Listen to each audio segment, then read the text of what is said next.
Welcome to Unexpected Points. I am your host, Kevin Cole. I'm excited today to be joined by an old colleague of mine. We did a podcast ourselves that revolutionized analytical podcasting, I could say, with all, I don't know, probably had like at least 15 listeners that were tuned in every single week there. He is the editor-in-chief of FantasyLabs, which is part of Action Network now. Matthew Freedman, how are you, my friend?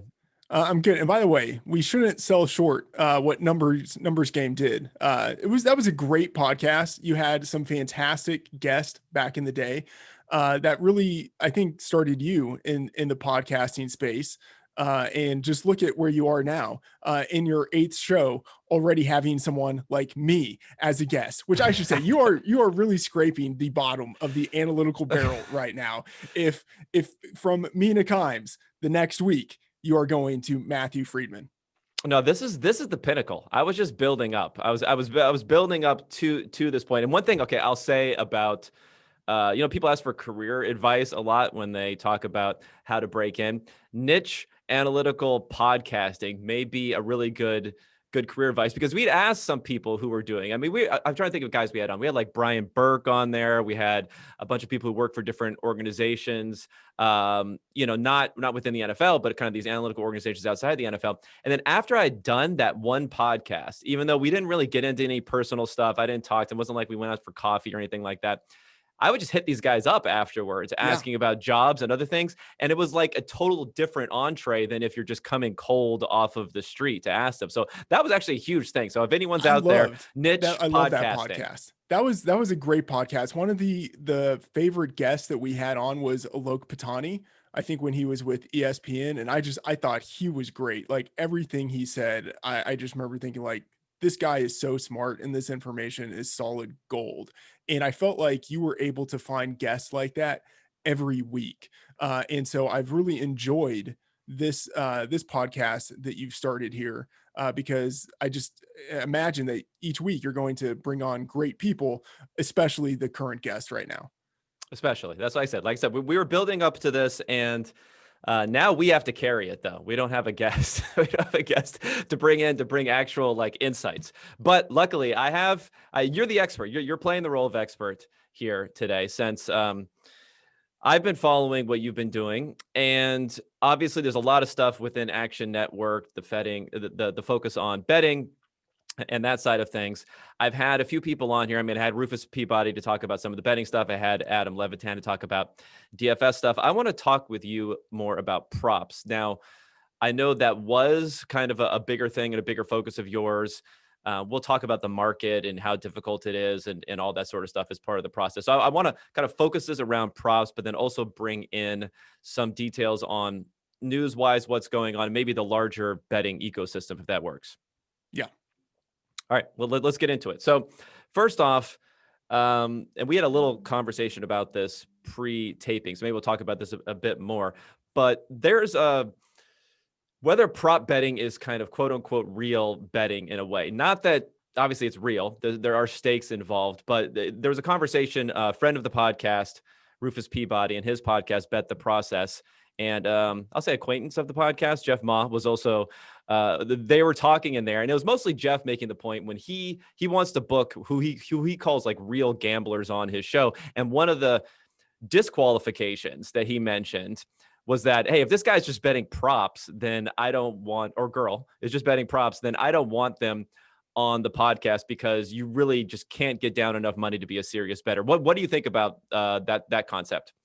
I think he's right. And I love that show each week. Listen religiously to Jeff and Rufus.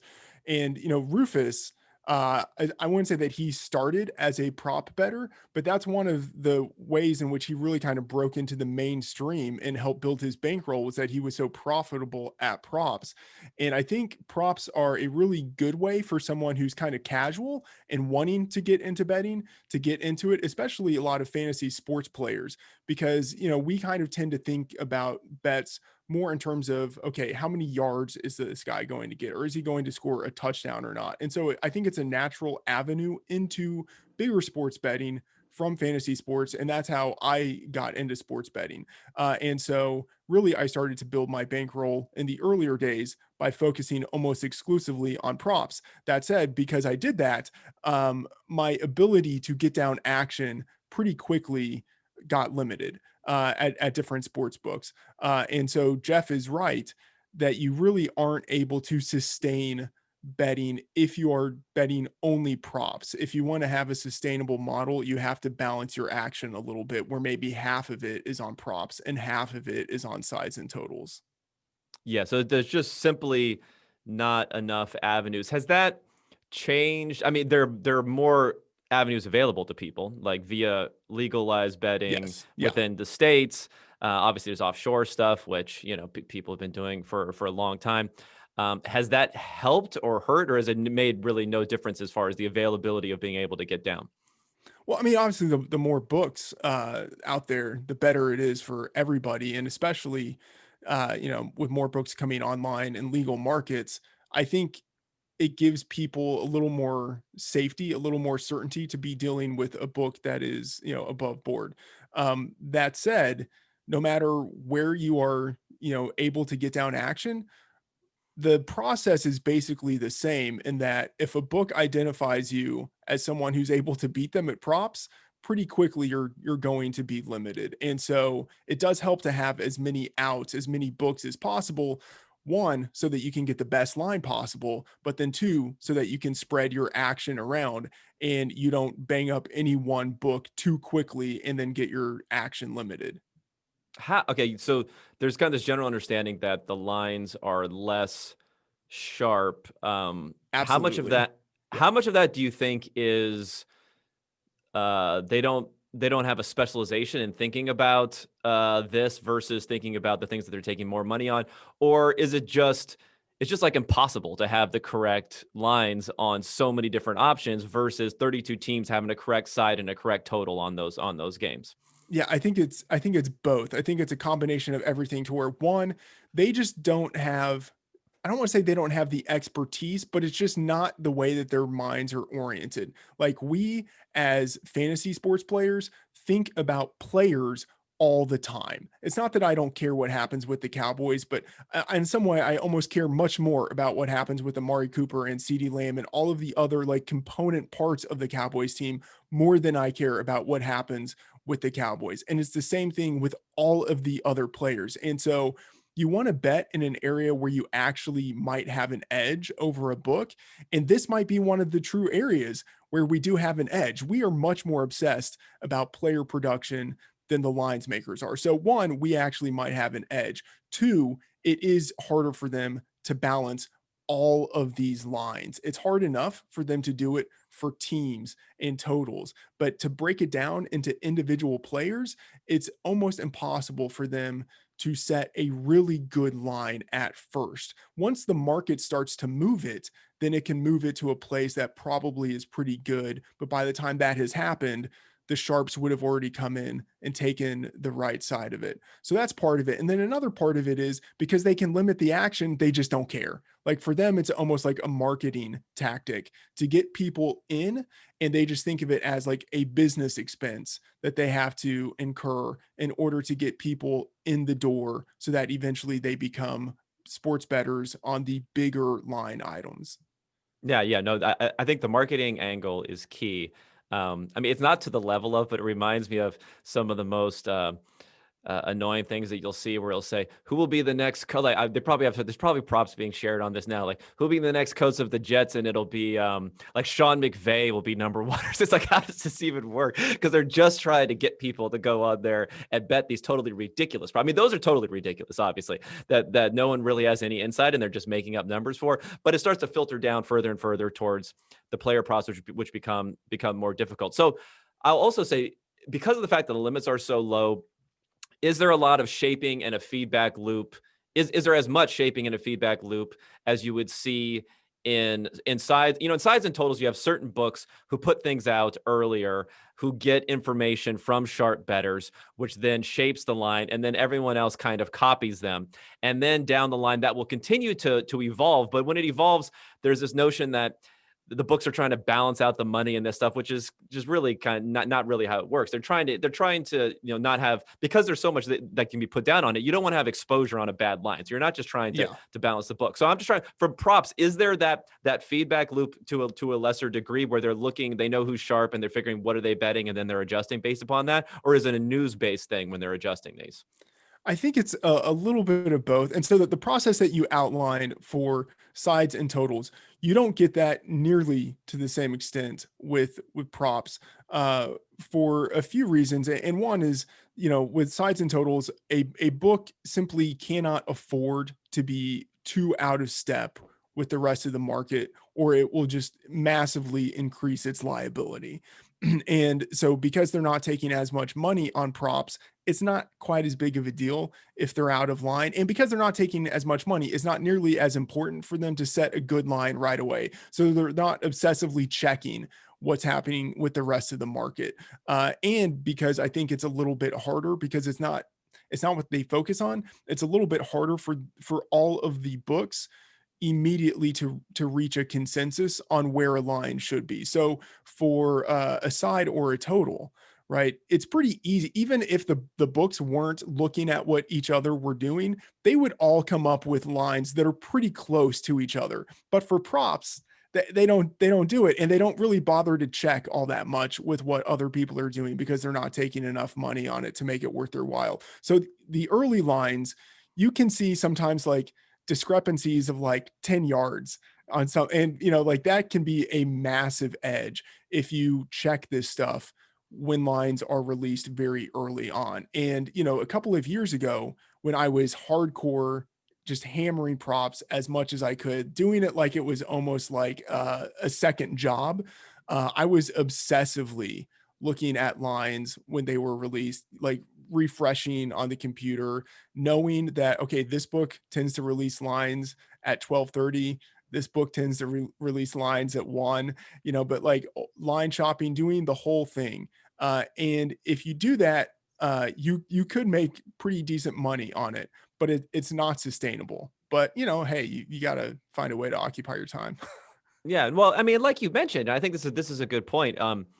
That it is an entree into doing other sorts of sports betting, as we saw with someone like Rufus.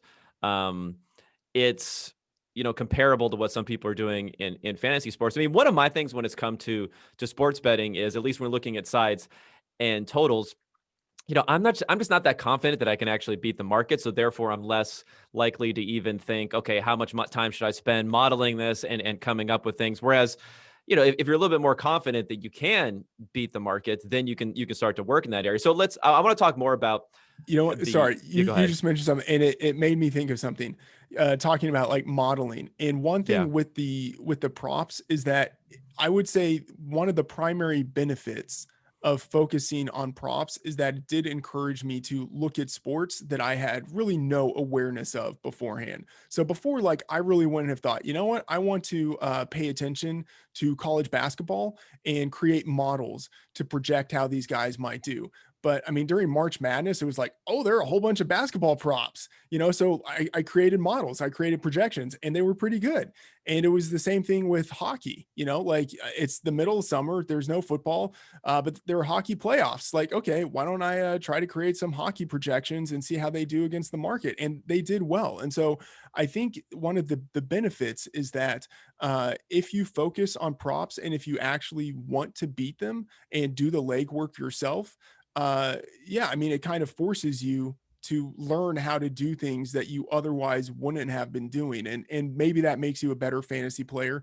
Maybe it just makes you a better thinker, but I wouldn't say like a data scientist, but someone who can better manage data and manipulate data in a way that is predictive. And then also coming at this from the fantasy angle, for a while, and I would say I still kind of even think of it this way, I kind of prefer props a little more than fantasy or fantasy leagues at this point, because like leagues, yeah, whatever. Like I like being able to take the over or the under, like in whatever market I want. I don't have to think about, am I starting or sitting this guy? I have this crappy team that I drafted 3 months ago and I'm still stuck in this league where no one really cares. Like I can just dip into the market, and if I think a guy is overvalued or undervalued, I can bet on it. So I kind of think of props as an extension of fantasy, or maybe something that I do even kind of in lieu of fantasy at this point. Yeah, I mean, I think the feedback is that you're getting from betting is a higher signal to noise ratio also, because you're saying I'm placing this bet on how many yards this player will gain. You could pretty easily diagnose why you were right or wrong on that sort of thing. If you're playing DFS and you're combining, however many possible millions of permutations into different lineups, it's not just about figuring out that particular player. Touchdown scoring is such a massive mover of fantasy scoring. So obviously you can bet on touchdowns, but at least you're explicitly doing that, as opposed to explicitly doing something like yards, which would have a little bit less variance in it that you can get to. I wanted to go back to this when you talked about March Madness, and then you talked about the playoffs and things like that. So yeah, that's another thing with props is I know the Super Bowl, for one, there are bigger limits available. There are tons of the most obscure props where if you're willing to put in the work to research how often these things happen, you can get an edge there, because I mean, again, these books are using this as advertising to get money in. What is there a huge? I mean, was a Super Bowl like Christmas and New Year's and everything wrapped up into one when it comes to prop betting? Let's talk about that. Number one, the Super Bowl. Yeah, I mean the Super Bowl is it's the greatest.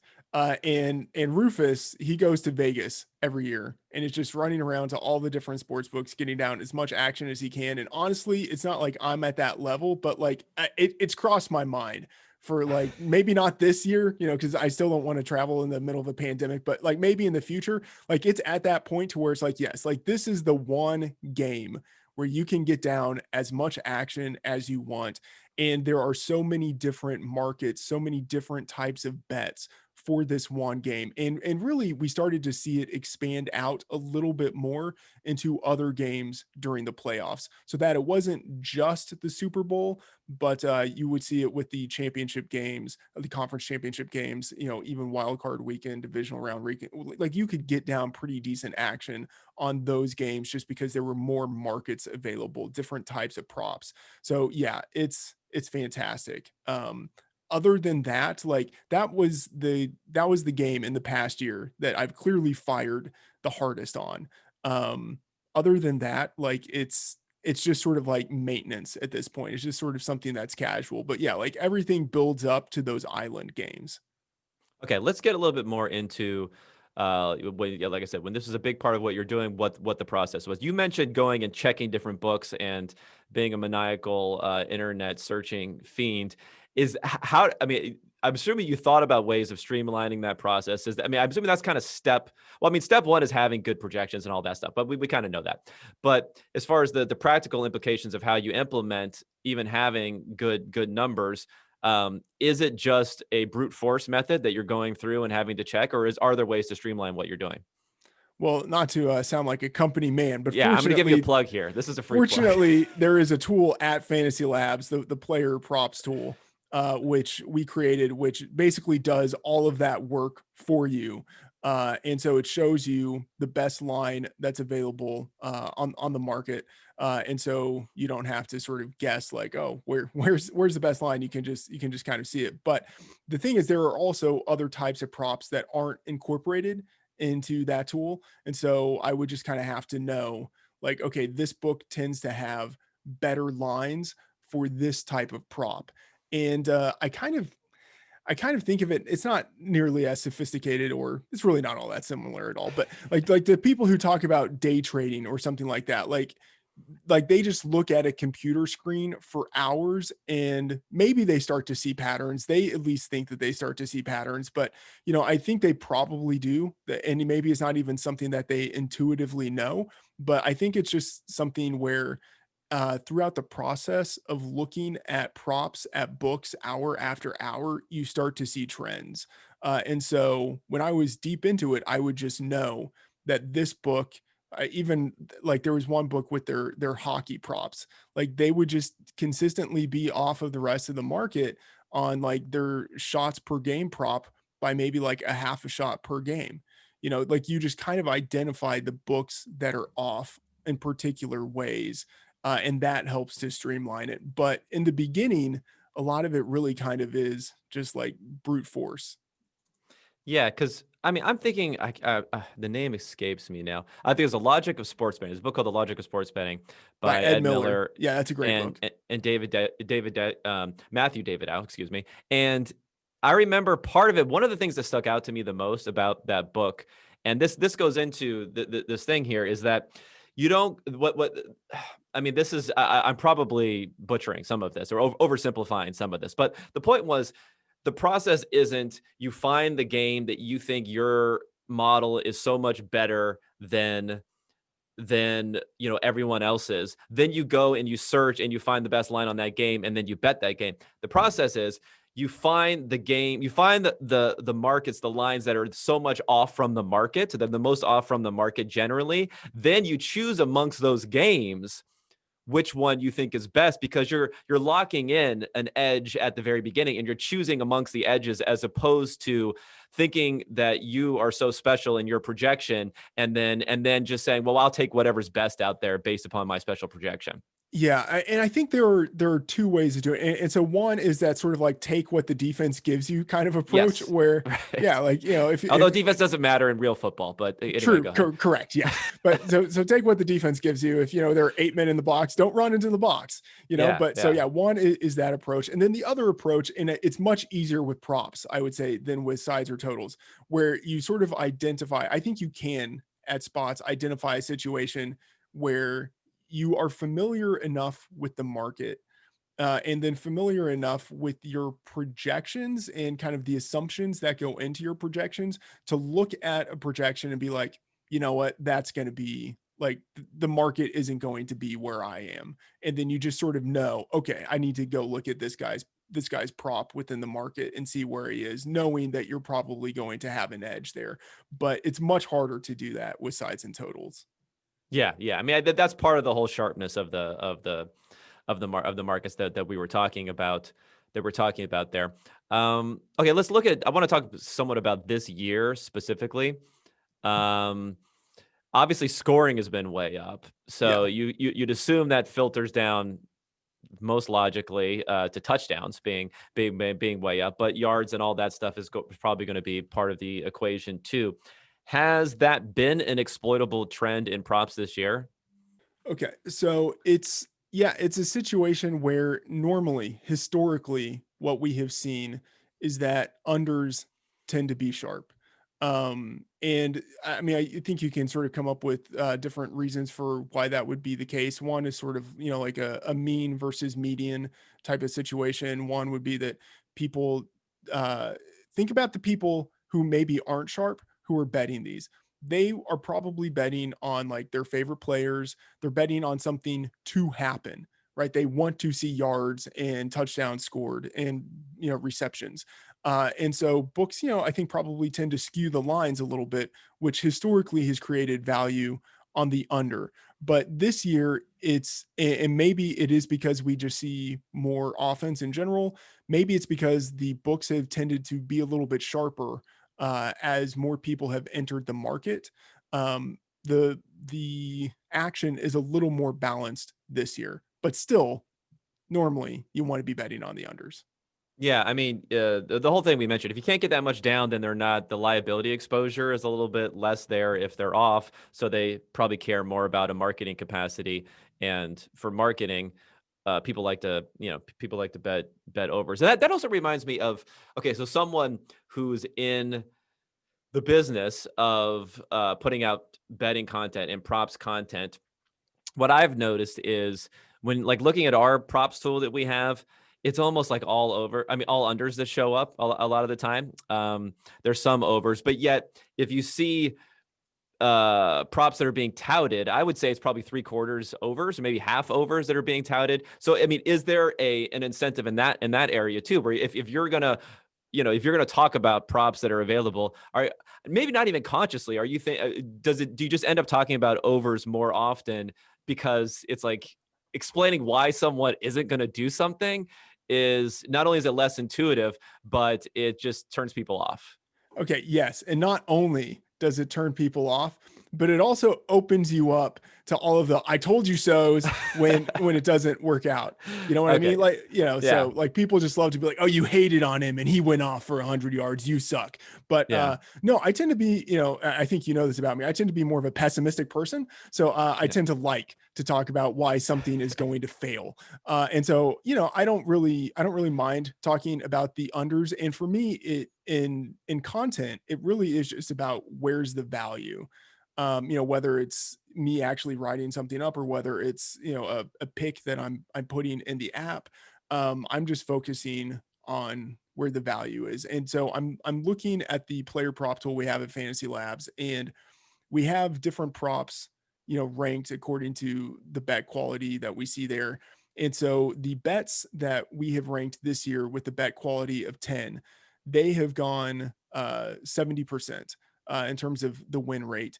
And it looks like I'd say about 2/3, not quite 3/4, but I'd say 2/3 of the bets that we have given a bet quality of 10 are on the unders. So like the unders are still the sharp side, but it's much closer than it was historically. Like I remember looking at past seasons and so many of the bets that we had graded at 10 were unders. You know, Yeah. maybe every out of every 10, maybe every like 7.8 to 8 of them were unders. Yeah. So even though it's hitting at a like a super majority type of clip, that's still traditionally low Yeah. versus what you would have seen. Um, Now, when you were thinking about this to start the season, I mean, there were some ideas out there because of the lockout that happened in whenever it was 2011. 11, Yeah. scoring was up. I think that was all BS. I mean, I think that was the angle that actually ended up happening. The penalties were down was the big obvious thing that was happening. Holding was about cut in half. And if you look at it year over year, it was funny because it seems like a much longer time ago when everyone was complaining about all the holding calls, but it was just the beginning of last year that they changed the guidance. Yeah. And then I think it was Tom Brady tweeting during a Thursday night football game about how unwatchable it was, finally kicked the league into action, and they just open things back up again. But especially in contrasting it to last year, it's like the holding calls were down like 40% or something like that. So I mean, do you think this trend that we've seen so far will be continue to be exploitable the rest of the season? Is the question. Exploitable moving forward, probably not, because lines have already moved up. I mean, we're now 6 weeks, you know, I 5 full weeks into the season, entering our 6 week. Lines have really adjusted, and you even saw this in the overs and unders that were set for weeks 4 and weeks 5. They were much higher than they were earlier in the season, just for games, and you saw something similar in the prop market as well. Yeah, I'm gonna have to check. Then I probably should actually have these numbers before mentioning this on the podcast. But I'm gonna have to check the numbers for this last week because to me, anecdotally, it seemed like there were more penalties being thrown this last week. So I'll have to check to see if there's actually been something that's happened. It could have just been it was really ugly. What was it? Maybe it was the Bears Bucks game. One of these games was really ugly as far as the number of penalties. So I could just be influenced by that. But I think that's probably something people should be checking going forward, just to see if the penalties, if they're sort of reverting as the NFL always does. They throw out some sort of guidance. It goes too far in one direction and then they jump back too far in the other direction. Let's get down to some more of the micro aspects of props. So I think there's this confusing thing. If someone's building their own system, you have a projection and then you have an over under for that projection. Now, your projection, most of the time when people are building these, it's kind of like a mean sort of projection. So it includes this distribution, which includes more low end outcomes, fewer very, very high end outcomes. But that means it's going to skew kind of higher than what the actual median is. So how do you think about projecting? If you're thinking about your own projections as part of this, how do you think about that relationship?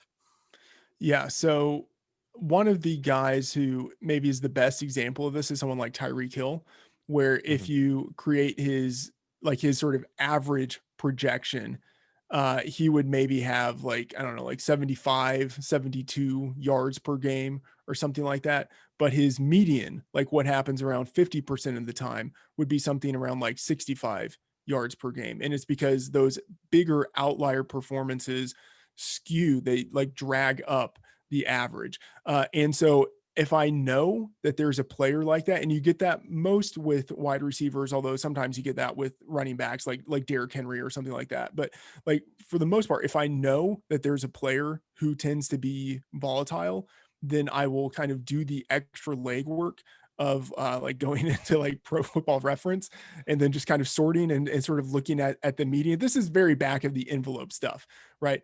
But for most players, I know that their median and their mean is close enough to where I don't really have to think about it too much. But for those guys who like themselves tend to be kind of outliery type of players, I know I need to double check. But at this point, I just sort of like know like the mental adjustment that I need to make. And so I almost don't really even need to check all that much anymore. But for the guys who certainly have more volatility in how it is that they get their production, you do need to be cognizant of thinking about what happens 50% of the time as opposed to thinking of what happens on average. No, that makes sense. And okay, let's. I kind of think about these things in components as far as when we're projecting these players. So let's think about like rushing props versus receiving props, right? Yeah. Um, the again, we talk about signal, noise, that sort of stuff. I mean, the signal you're getting from like a rushing share should be at least stronger than a signal that you're getting from a target share, because if the team wants to give 80% of their carries to a particular running back, now there are elements in there, like game script and who happens to be in the game for things like that, but they can do that. They could give exactly 80% of their carries to it and probably not really even affect the team that much if they wanted to do it. Whereas you can't get 25% of your targets to X player in any sort of meaningful manner like that. And even when it comes to routes, routes can be dictated by formation for some of these guys, or they just run like 80, 90, 100% of the route. So there's no real differentiation there. So how do you think about these different elements when looking at receiving versus rushing, the confidence in those projections, things like that? Yeah, I feel it's much easier to be confident about the rushing projections that you create because especially like targets, they can be pretty volatile week to week. And then what a guy does with his targets, that can be pretty volatile week to week. So you just have sort of these two layers of uncertainty. Whereas, with rushing, I mean, there can be a little bit of volatility there, but for the most part, like a guy is going to kind of be within that wheelhouse of like 3 to 5 yards like per carry. And you can, if it's a guy who's a true lead back, you can pretty much spot it of like, what, he's probably going to be between 15 to 18 carries in this game. And then you just kind of have to nail it down a little bit better from there. So the rushing projections tend to be much more certain than the receiving projections. And I mean, for the reasons that you outlined, it makes sense.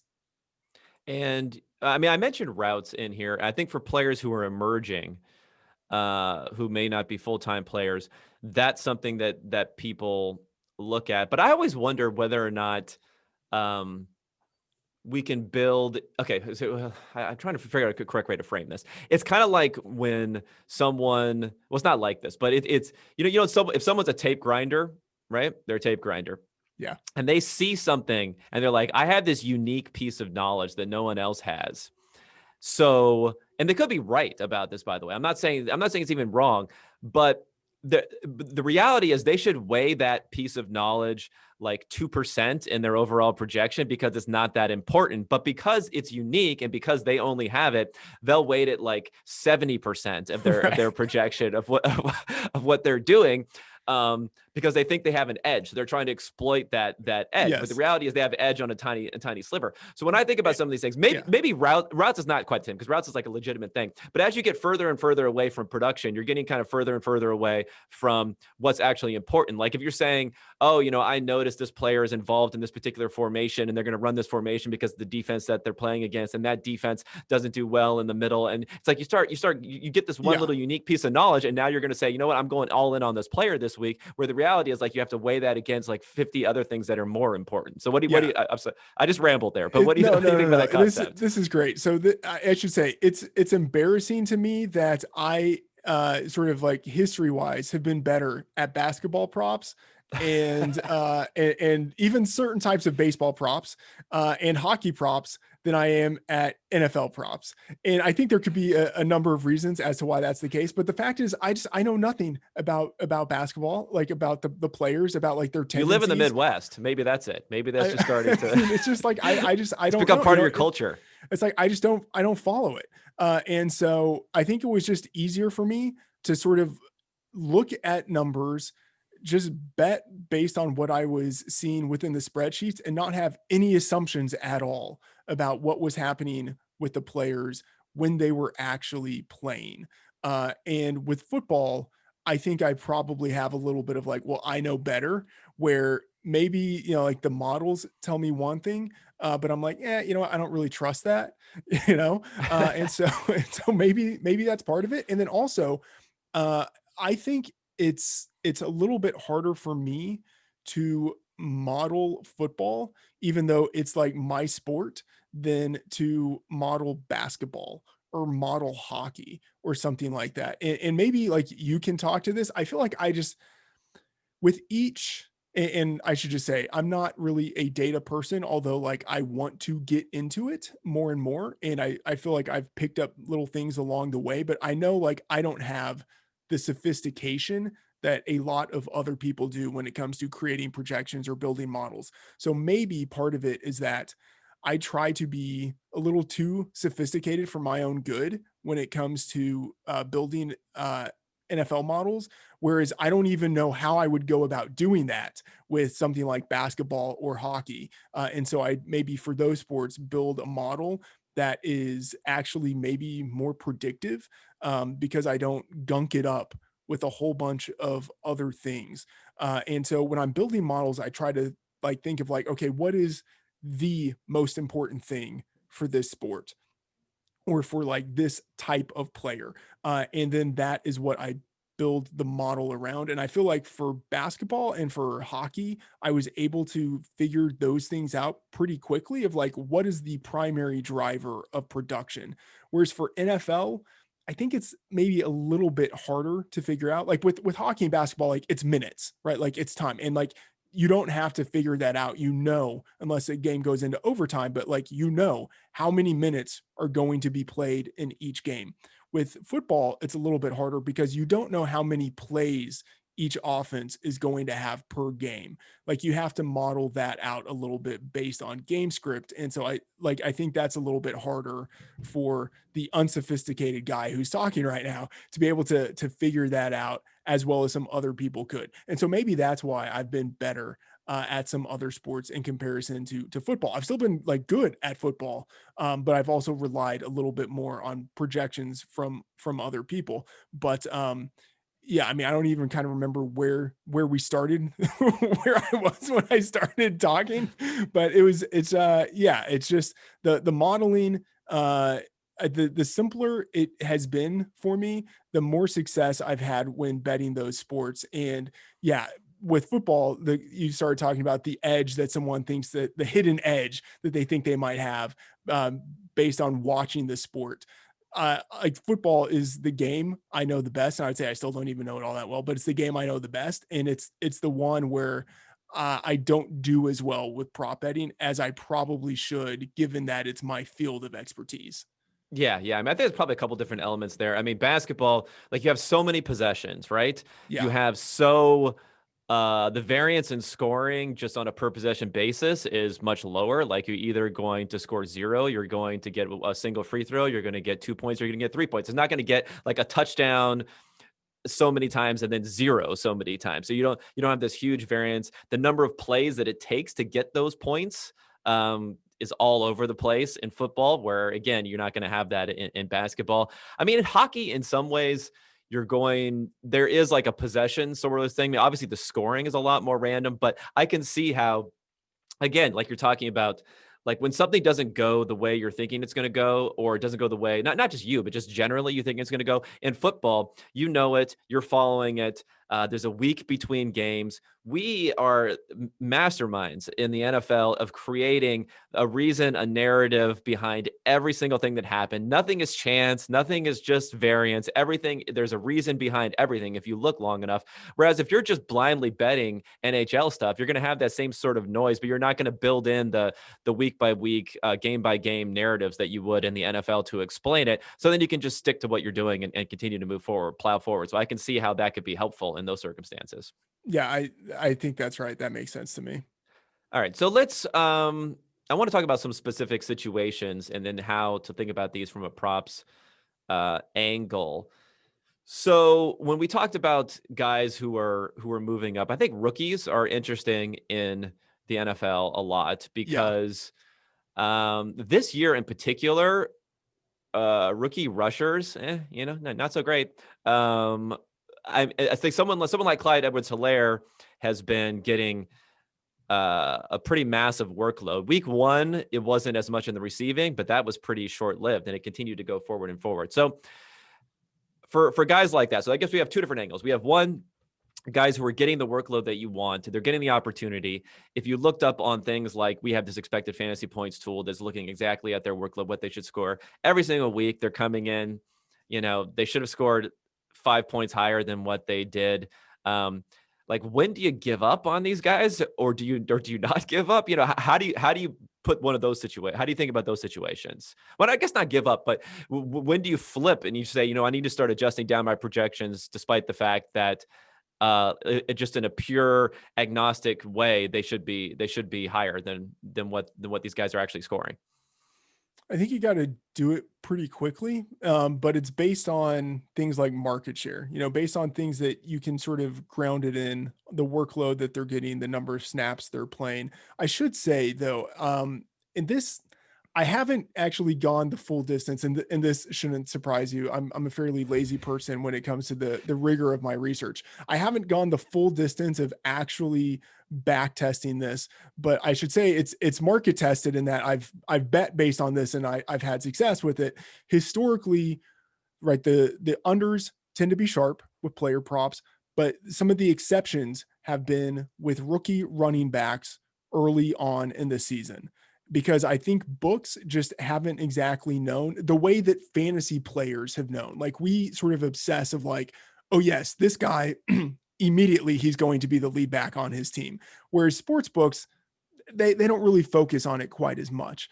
And so I think this would be a place where fantasy players would have an edge, and rookie running backs historically, especially the guys who really have that locked in lead back role right away early in the season, they have historically provided value to the over, just because books have kind of given what I'd say is like veteran deference, thinking that the other back in that backfield will have a larger role than he does. So rookie running backs generally have tended to be profitable to the over.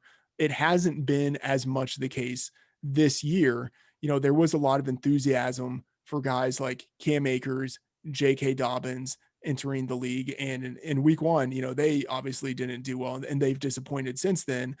Jonathan Taylor has underwhelmed with the opportunities that he's gotten, and similarly with Clyde Edwards-Helaire. So they haven't been hitting the overs the way that historically a lot of rookie backs have. Maybe that's just a 1-year thing that has to do with this class, but something to keep an eye on for future seasons. Well, I'm kind of going a little bit of a different angle than the rookie angle, but you mentioned an interesting thing, which is kind of paying attention to what's being said. Um, so how much, just this is more of a general props thing. How much does that play into finding profitable props? Not having the best projections based upon all having the same information, but knowing a guy is dinged up, so then another guy will get more production where it may not be fully realized, knowing that a coach is talking up one. Of course, that can be dangerous. Also, a coach is talking up one player versus another player. Are those angles perhaps even more exploitable than having better knowledge of what has happened and then using that to project what will happen? So I think this has two applications. One is before the season has started, and because they were the season long props, which I have to say these are some of my favorites, because they're so bad. I mean, they're so. I'm just. It makes me think of when Ezekiel Elliott was drafted in one book, and this, I mean, it was half a decade ago now. Lines have gotten sharper, but one book set the line of rushing yards at something like 950, and it was just Oh like, God, it's like, you're giving me PTSD flashbacks here because I remember I think I used some of those to argue against Ezekiel Elliott as like a top. I think Evan Silva, props to Evan, he's nailing Josh Allen this year also. Well, until last night. The I think he had Ezekiel Elliott as his running back one his rookie year. And then I was making the argument of why that wasn't the case. And one of the things I used was, how can he be the running back one if they don't even have like projected for 1,000 yards for his yeah. prop? So I'm a donkey, basically. Go ahead.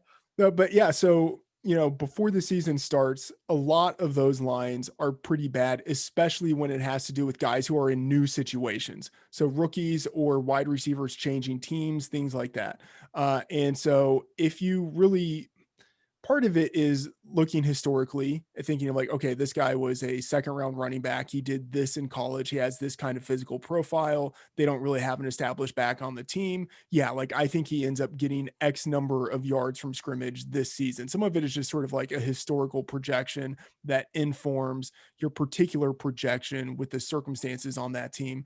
And then part of it is also paying attention to the coach speak of what's said, like beat reporters, like, oh yeah, this guy is practicing ahead of the veteran in training camp. We didn't get a lot of that this year because there was no training camp. And so, I would say normally there tends to be a benefit to that stuff, but it's a slight benefit. And you kind of have to know like the beat reporters who actually know what they're talking about.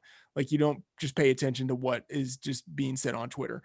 So that's like before the season starts. And I do think, although you have to wrap your money up for like 5 months at a time, I do think that there's still a pretty big edge to betting on a lot of the props that have to do with the entire season. And then during the week, that's the other angle on news. I think that it's really important actually to pay attention to what the respected beat reporters are saying, to pay attention to the practice reports.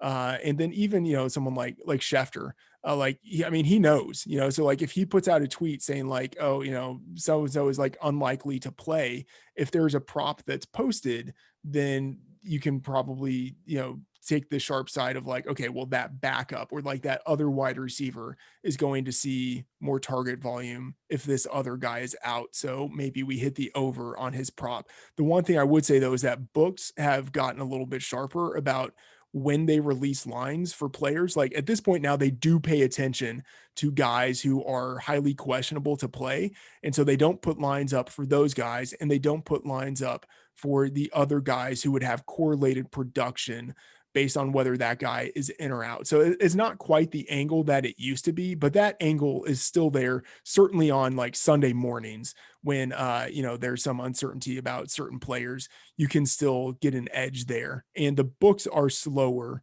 I mean, they have real lines that they're focused on. And so if, news breaks that like a running back is out, or a wide receiver is out, there might be a period of like 5 to 10 minutes where you could profit from that information, in a way that the book hasn't taken into account.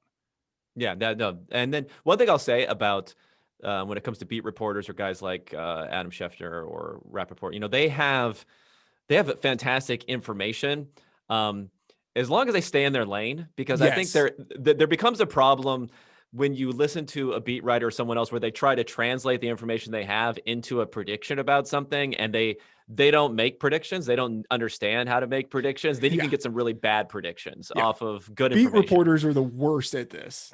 Yeah. They're See, I didn't absolutely want the to say they're the worst. worst. I was giving They them a are. I'll credit. say it. They are the worst at it. Well, you think you get yelled at? Imagine how much these guys get Oh, yelled at certainly. Yeah. for everything constantly.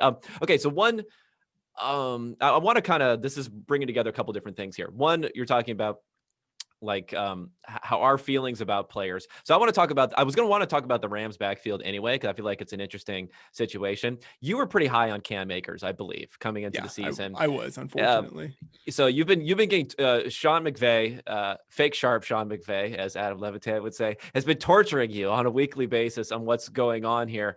Like, how do you even dissect what's going on in backfield like that from a props angle? Is there something you can exploit? Can you exploit the variance in some way by just betting on whoever has the lowest prop every single week, or is it something you would just ignore generally? So with split backfields like this, um, I think it's actually historically been profitable to bet the unders because okay, so most of Okay, the time the books won't even post lines for all three guys, right, but right. sometimes they will. But historically, I think it's been profitable to bet the unders because if one guy goes off, then I think he really goes off, and then the other guy will go under, and in that instance, you're losing just a little bit. But there are those instances where the backfield ends up getting split in a game pretty evenly. And in that case, both guys have a pretty decent shot of hitting the unders. And so the way that I would probably approach a situation like the Rams backfield is not like blindly betting the unders or anything like that, but like looking at it. And I would imagine that in that situation, we probably see more often than not value to the under on all of the guys who are in that backfield when it comes to the rushing yardage prop. Okay, and then for a situation, let's say this next week, because he's just rolling a three-sided die each week to decide who the man's going to be. And let's say Cam Akers is the man this week. Well, how much do you let your preseason opinion and your feeling on Cam Akers and the fact he's a rookie affect your projections going forward? Are you like wheels up more than you would be generally, or this far into the season, are you really discounting whatever those priors would have been? I don't know. I mean, I'm only human, Kevin. So it's a situation where I will try to be a little more reasonable, but Yeah. I also want to try to keep like the longer term in mind. So like knowing that they invested a second rounder in Cam Akers, knowing that he is like a physically gifted specimen, like knowing that he was like I mean, I don't want to get into like he was a 5-star recruit entering college, but like just knowing all of the things that he has coming along with him, I don't want not to be as, we'll say, optimistic on him as I should be, just because of what happened in like a 3-game sample when he was out. You know what I mean? Right. So like I still imagine that he is the guy that they would want to be the leader within that backfield, but I have to temper that with the knowledge that for some reason they just seem to love Malcolm Brown much more than they should. And Daryl Henderson was also a 3rd rounder last year who produced in college. He's got good athleticism, and he's, been pretty productive for the past month. And so I have to take all of those things into account, which means that I'm probably not going to be as optimistic in my projecting with Cam Akers as much as I want to be, just because like realistically I shouldn't be. Like there's no way that I can responsibly project Cam Akers just to go off given the circumstances of what Daryl Henderson has done for the past month, and that Malcolm Brown is still somehow breathing and on a football team. Yeah, I mean, I could tell your love runs deep if you're still talking about what star recruit they were before they were even in college. He was a 5-star midway recruit, Kevin. mid, midway through the rookie season. Wow, you're in deep. Okay, we might not be able to help there. Okay, let me look at another situation. So, this is something that happens a lot. Shout out to running backs don't matter. Twitter, Alexander Madison coming in for Dalvin Cook. So, like, if you're doing a projection on this, you got Mike Boone, who I believe did not have a single carry going in before last week. I'm of two minds on this. I feel like logically, when you're projecting these guys, you might be projecting even bigger shares for Madison than you would have projected for Cook if Cook was playing, because there's no Alexander Madison to the Alexander Madison, if that makes sense. But it's not Dalvin Cook. It's not the guy that they're overpaying on their contract this year. So how do you think about these backup guys and projecting them? Because I feel like from a projection standpoint, you can start over projecting these guys, assuming the efficiency differences are going to be immaterial, just because you don't have many other places to go with the share. Yeah, it is possible to over project the guys. I'm taking I would say a sort of cautious approach with Madison, although um from a fantasy perspective, I'm very bullish on him and invested in him in a lot of places. But like I thought he was a premium handcuff. And I honestly think the difference between Madison and Dalvin Cook is, and maybe this is just part of like hashtag running backs don't matter, but I think the difference between those two guys is not nearly the difference that a lot of people would think. But Mike Boone has flashed in the past when he's been given an opportunity.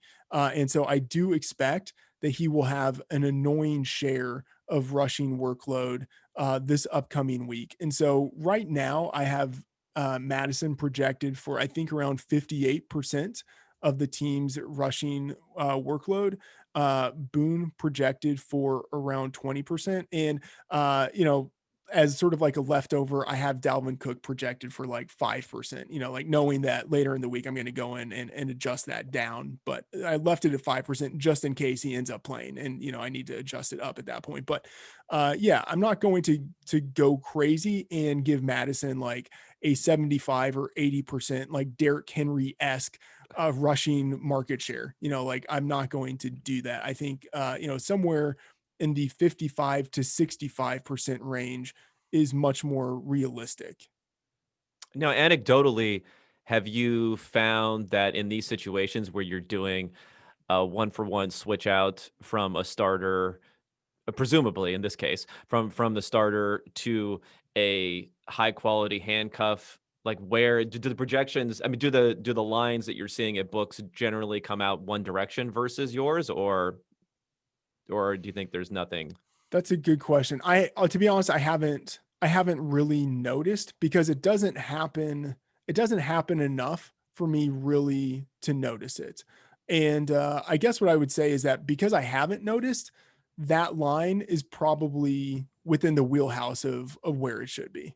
Yeah, yeah. I mean, I think there's also the situation where there are a lot of like fake handcuffs who guys who Yes. we think are handcuffs, and then they don't end up being handcuffs. So when we're wrong about those, drastically wrong, we say we kind of forget it. We're like, well, that guy wasn't really the handcuff anyway, even though we thought he was beforehand. And you know what? Also, one thing, and this is part of why I haven't noticed. It gets to kind of your question here. Like the books, that often they don't, like that first week, Yeah, if they don't know how a running back is going to be used, what the backfield looks like, if the starter's out, they won't post lines for any of the right, running right. backs. Like Okay, they just look to avoid the liability altogether.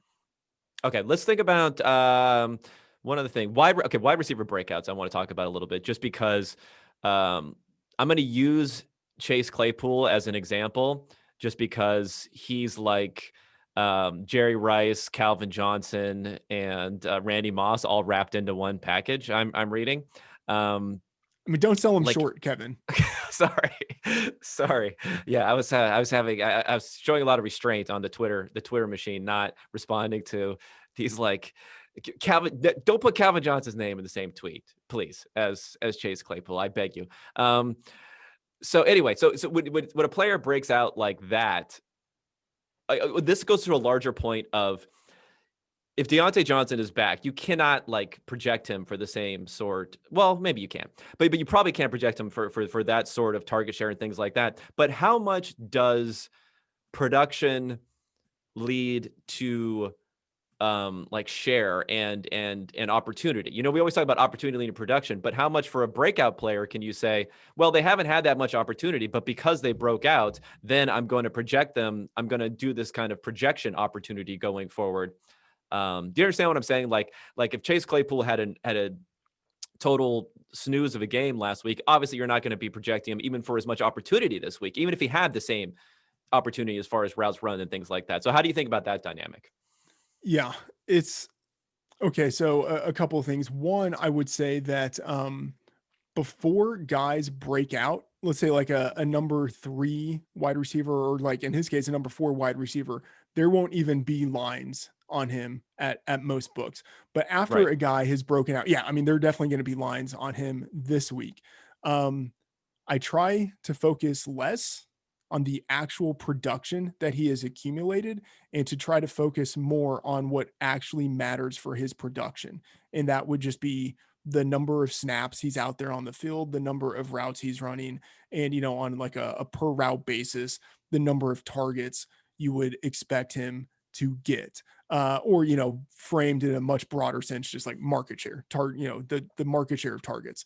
And I think your point is well taken, that a guy who produces is going to, like, production breeds production. A guy who produces one week has a enhanced chance of getting more targets the next week.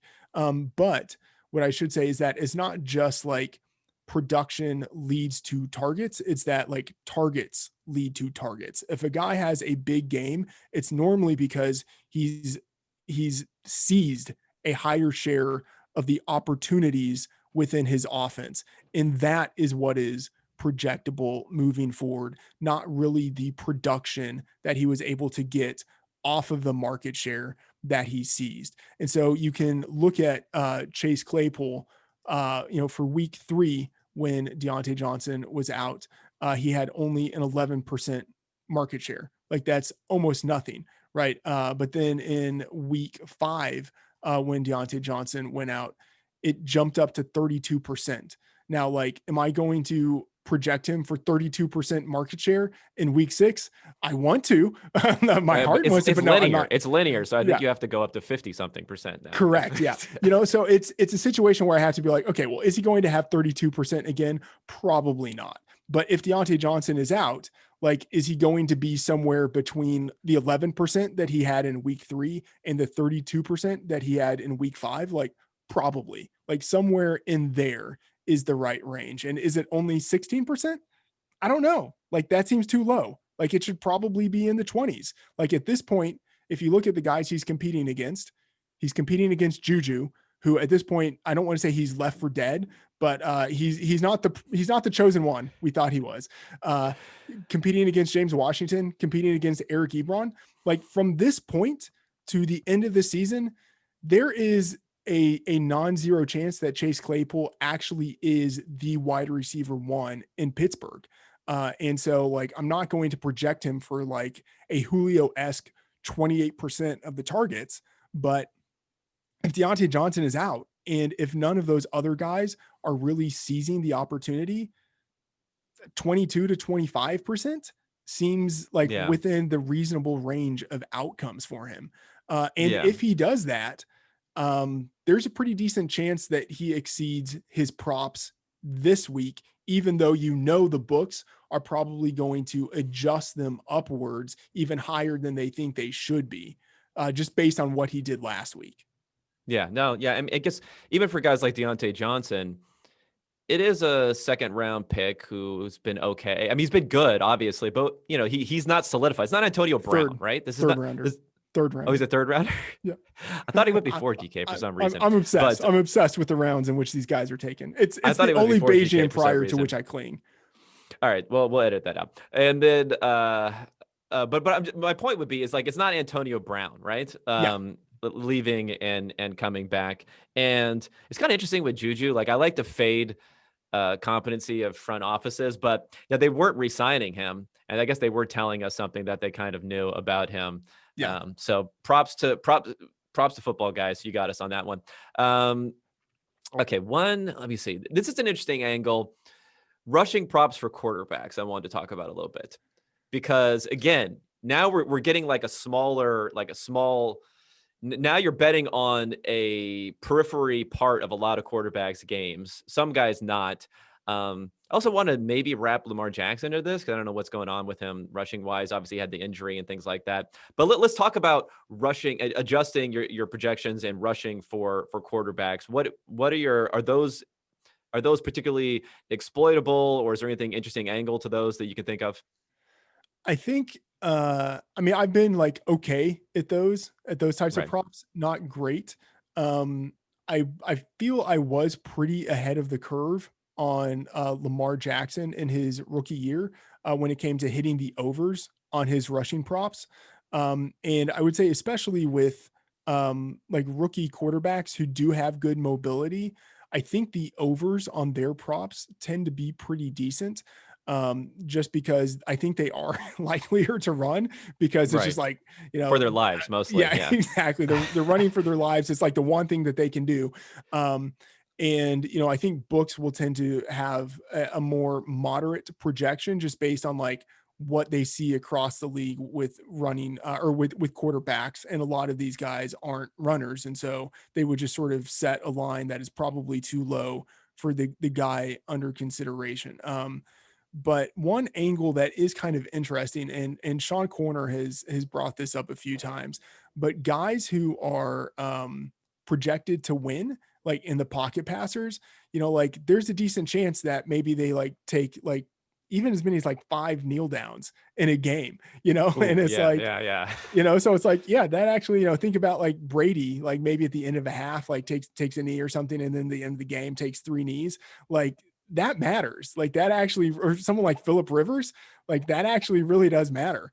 And so for the unders, for some of the pocket passers, especially if they are favored, it actually might kind of be the sharp side that you get there just by guys taking knees at the end of a game.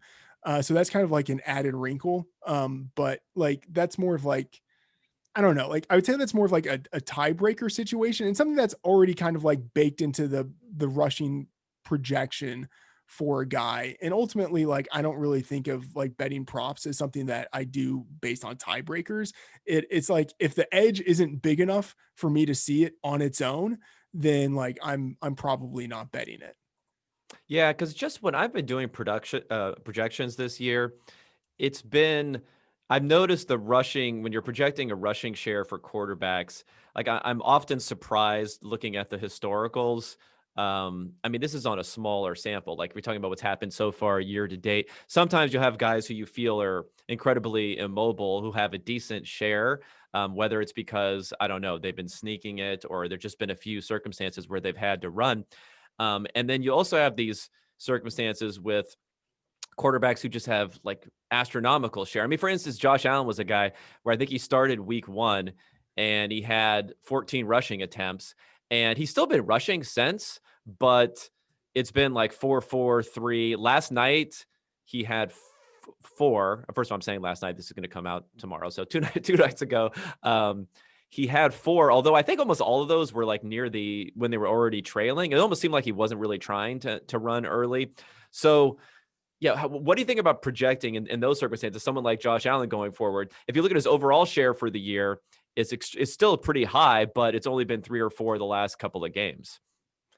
So I try to have something of a weighted approach where I'm looking at what has happened most recently and weighing that, and then also kind of breaking it down based on game state. And so you'll see, especially with a lot of running quarterbacks, that there's a difference between what they do when they are ahead versus what they do when they are behind. And so someone like Josh Allen, I would expect, one second, getting to the rushing I mean, here. scrambles are obviously a big part of it, right? So for a lot of Yeah. quarterbacks, you're going to scramble more when you're behind because you're getting to those situations where you're just they're playing zone defense, they're playing back, they're giving you a 6-yard scramble if you want to take it on every single play. So I Yeah. can see that. As Yeah. far as rushing, I mean, I guess you'd assume that is like design rushes are correlated with being at least not massively behind, but I don't know if they're correlated with being ahead that much, because why would you want to run a guy if you Exactly. were So ahead? when a team is ahead, a running quarterback still is not going to get that much rushing production because either, through design, he's going to be handing the ball off, or they're going to feel like, okay, we can protect him against this inferior opponent and we can still throw the ball. And so if you look at the course of the season, Josh Allen has a 25% rushing share for Buffalo. if you take out week 1 and just look at like the trailing 4 weeks, that drops down to 16%. Like what he has done most recently, and I think how the team wants to use him, is staying in the pocket. Like I don't think they want him to be leaving the pocket. I think they want him to develop as someone who is more of a passer and less of a runner. And so that has to be incorporated into the projections. And I'd say like this is a part where it gets to like more of an art and less of a science, where you just have to make these decisions that like, hey, I'm projecting him down. Like I'm not projecting him for something like 25%, even though that is like the larger sample. It might not actually be the most representative sample of how he's going to be used going forward.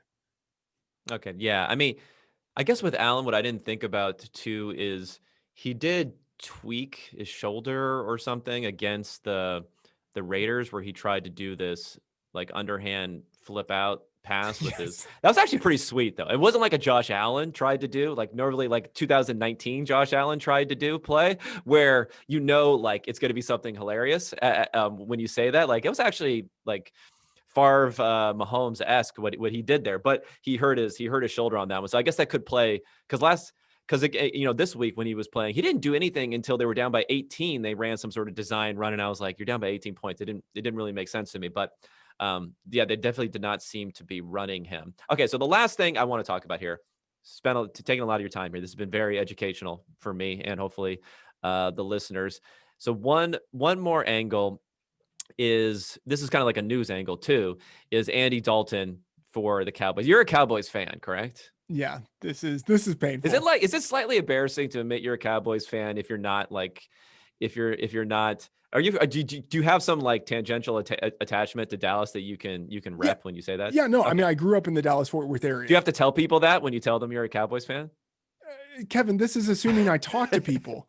I don't. Well, see, the thing is, I'm from Southern California. As much as I'm from Southern California, and I'm a Lakers fan. So, like, if you mention you're a Lakers fan and you don't live in California, I almost feel obligated to be like, hey, listen, I'm not Mr. Lakers, Cowboys, Yankees. I'm not like that. Like, I'm actually from. No, I mean, I don't get defensive about it. And if someone asks, I'll be like, yeah, I'm from Texas, like whatever. It's not a big deal. Okay. So anyway, look, now that we got really off topic there, Andy Dalton, how does that affect? Let's talk about from more of a macro perspective. It doesn't have to be necessarily props related.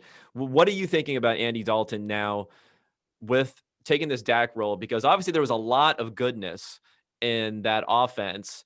So how much of that is Dak? How much of that is pace? How much of that is receivers? How much of that is everything else? So when we subbing Andy Dalton into that, do we massively downgrade what we're doing? Do you think there's even a chance they start operating differently as an offense, essentially? Maybe not with as much pace and things like that. That's really been juicing it up. And then you throw in the aspect of, even with Dalton, they're probably not going to be down by like 25 points every single week, right?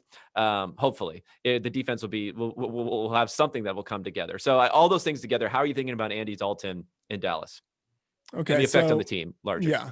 So we should just start all this by saying I'm a moron, and I know that. So like these are questions, like all of these moving parts, like people smarter than me can't figure out all of this. So like it's a great big projection question. And so a big part of it is the pace. I think they will try to continue to play with this pace. I think kind of regardless of whoever they have a quarterback, they have this sort of like 8 seconds or fewer like mentality of like wanting to score, wanting to move as quickly as they can.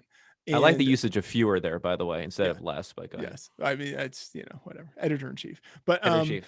it's a situation where maybe it's hubris, but I think that they will think, kind of regardless of whoever is quarterback, that they can operate this offense in a similar fashion. And so I think they will want to continue to play fast. They will probably still want to rely on the 3 wide receivers that they have. Like I would say the wide receivers are the best part of their offense, and they have to know that. I mean, that offensive line, which really propelled Ezekiel Elliott to some great production early in his career, that offensive line is gone.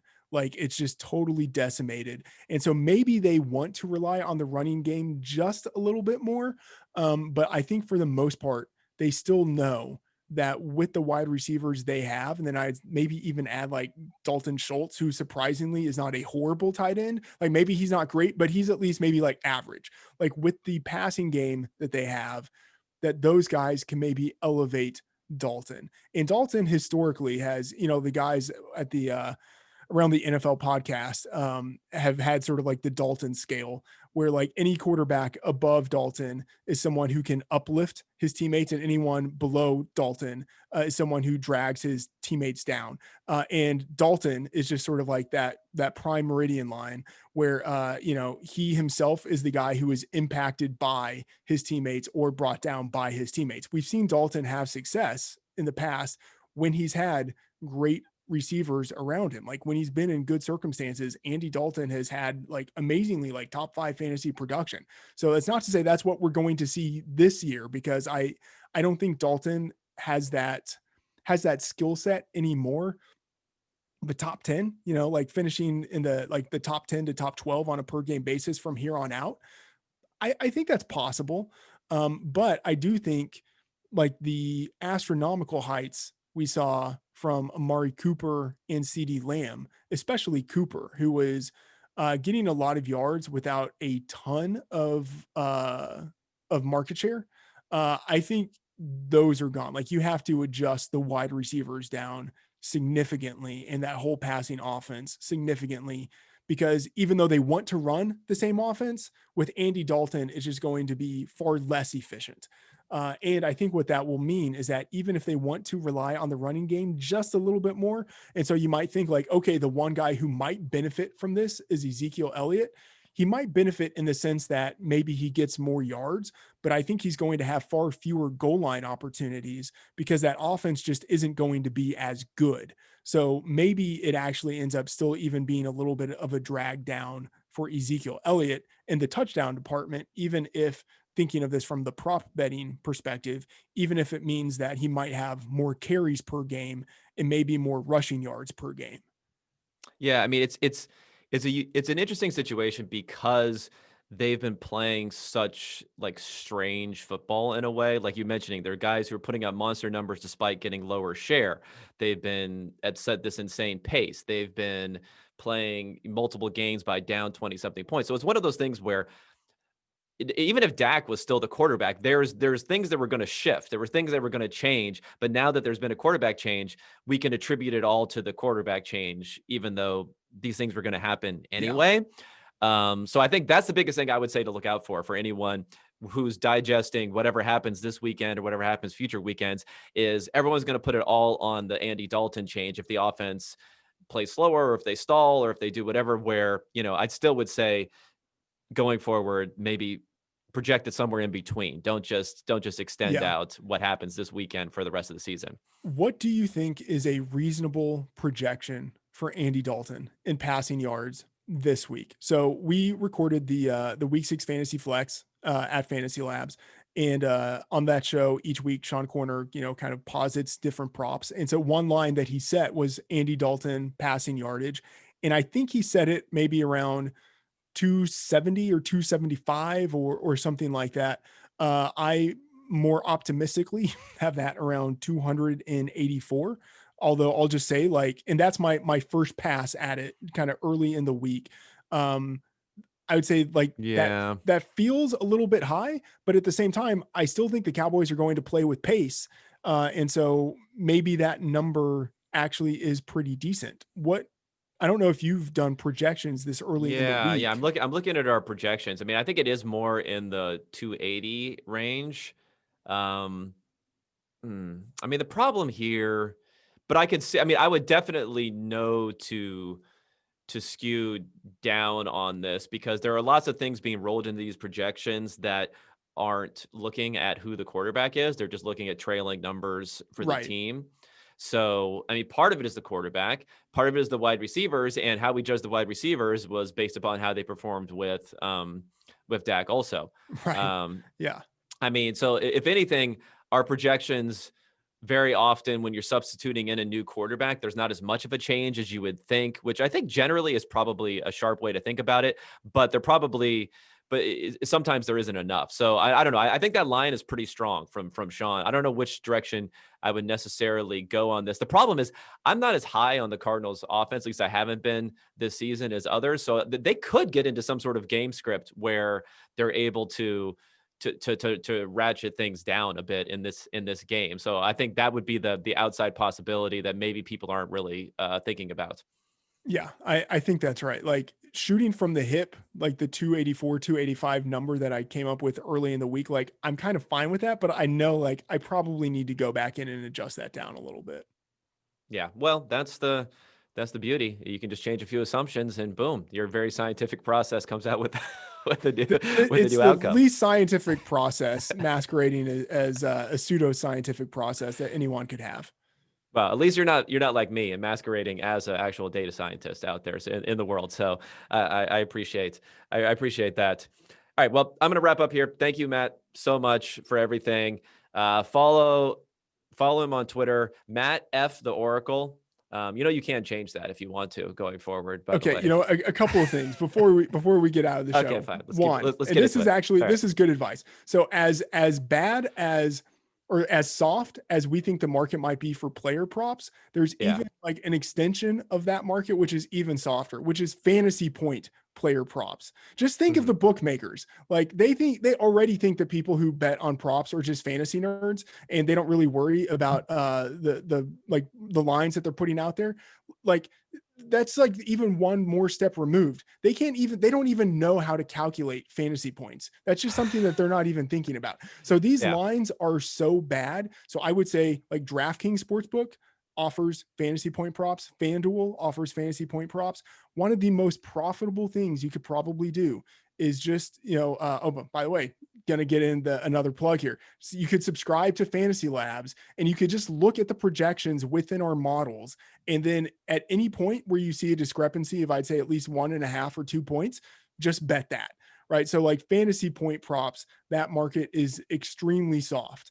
And there are a lot of excellent projections out there that you can get from FantasyLabs or from you guys, wherever you can find projections. And I would say that market is very exploitable right now. That's one. Number two, okay, look, the name on Twitter, it's in reference to the league, because there was the character in the pilot episode, Matt Freedman, the Oracle. The thing is, all of these other Matt Freedmans out there have already, and that was the case even then, they've gobbled up all of the appropriate names. I can't go Matthew Friedman. I can't go Matt Freedman. I can't go Friedman. What about Matthew. double underscore? I can't go Friedman Matt.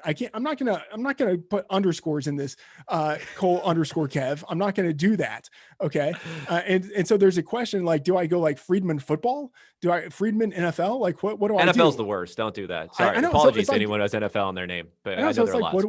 What do I do? So I'm just whatever. Matt F the Oracle. I'm just gonna ride it until I come up with a better alternative. Yeah. Well, I mean, it doesn't really matter, of course, but it's not. It's similar to the Adam Levitan. I'm not going to change my avatar. Despite the fact that I'm like on video all the time and everyone knows that I don't look like my avatar anymore. But anyway, just had to get a little dig in there, and it allowed you to get a second plug, which I normally only allow one plug per show. So you got a second one there. Congrats there. Anyway, so Matt F the Oracle on Twitter, editor-in-chief of Fantasy Labs. Listen to the podcast. I should mention that also. You guys are podcasting. I love your guys' podcast. I love hearing the dynamic between you and Sean and Raybon and everyone else over there. So thank you so much for joining me. This has been a fun talk, and I'll definitely be calling on you in the future for more takes. So I appreciate the time, Matt. All right. Always a good time talking. You want to get rid of me and get back to more great PFF YouTube content? All you have to do is push that button right there and subscribe. Thanks for watching.